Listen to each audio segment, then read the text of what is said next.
Good morning, it's James. I do hope and pray this message finds you and your loved ones peaceful, thriving, and well. This message is for everyone. There is no question in my heart that this question will touch every single one of us.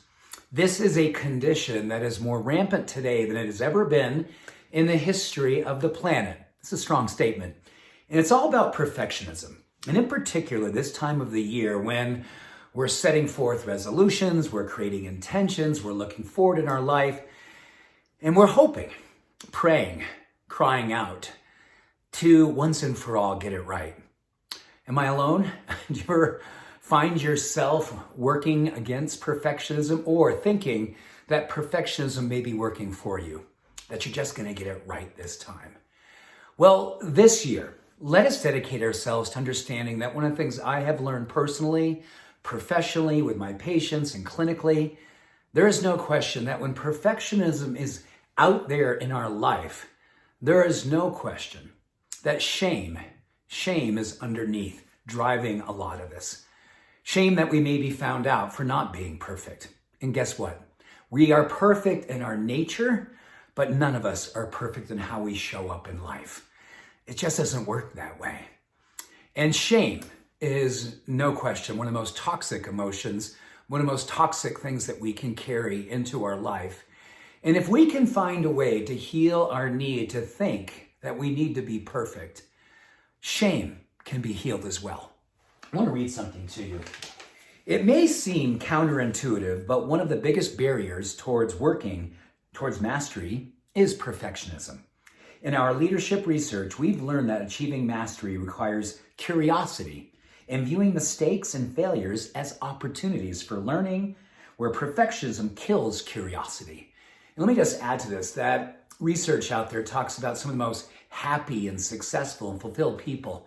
One of the greatest traits they have is a high degree of curiosity. And when people suffer from perfectionism, it literally squashes our curiosity. Kills our curiosity by telling us that we have to know everything. We risk looking for less than. Perfectionism tells us that our mistakes and failures are personal defects. There's something wrong with us. So we either avoid trying new things or we barely recover every time we inevitably fall short. And in life, we always will fall short unless we realize that it has nothing to do with being perfect. And let me add, perfectionism is a self-destructive and addictive belief system that fuels this primary thought.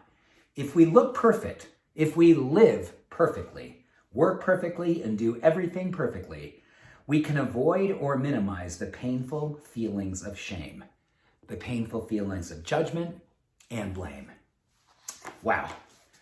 How powerful is that?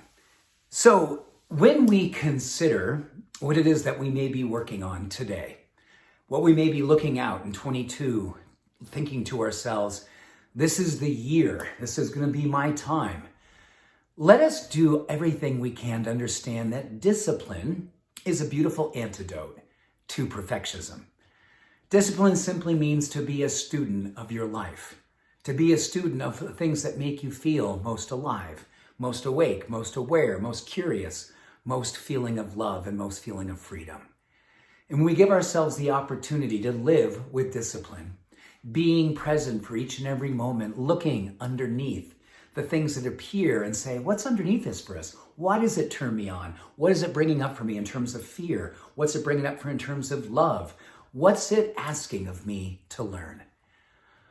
We are most alive when we are in this space of grace, when we're giving ourselves permission to be a student of wonder, to be curious, to be wonderfully naive. You know, there was an old Zen saying that said, to the beginner's mind, everything is possible. To the expert's mind, nothing is possible. Carol Dweck from Stanford once said that if you can give yourself the opportunity to learn to open to being a growth mindset-oriented person, your mental health, your emotional well-being, your success, financially, material, and relationships will flourish. If you have a fixed mindset, which is the very essence of perfectionism, you will suffer most, if not all, of your life. So let us do everything we can do. I'm thinking to myself right now, where do I have work to do and shame? Where do I have work to do in claiming this shame? Not claiming it in a way that I want to own it, but I want to heal it. I want to know that I'm okay. I want to know that I'm enough. And the beautiful thing is when we have a student mindset, we immediately feel more okay. We immediately know that we are more than enough. So let us look deep within and see where shame may be lurking, or where we're covering it with perfectionism, to allow ourselves to heal, to allow ourselves to become more fully alive, fully awake, and on fire with purpose and passion. I want to give you everything I have in my heart today to remember how good you already are. Be curious, be fresh, be open. Let each and every moment of life blow you away, take your breath away, and be moved to the most beautiful essence of what is right here and right now. The beauty of being alive, fresh, open, and new. So with that, much love, every blessing. Have an awesome day. Bye for now.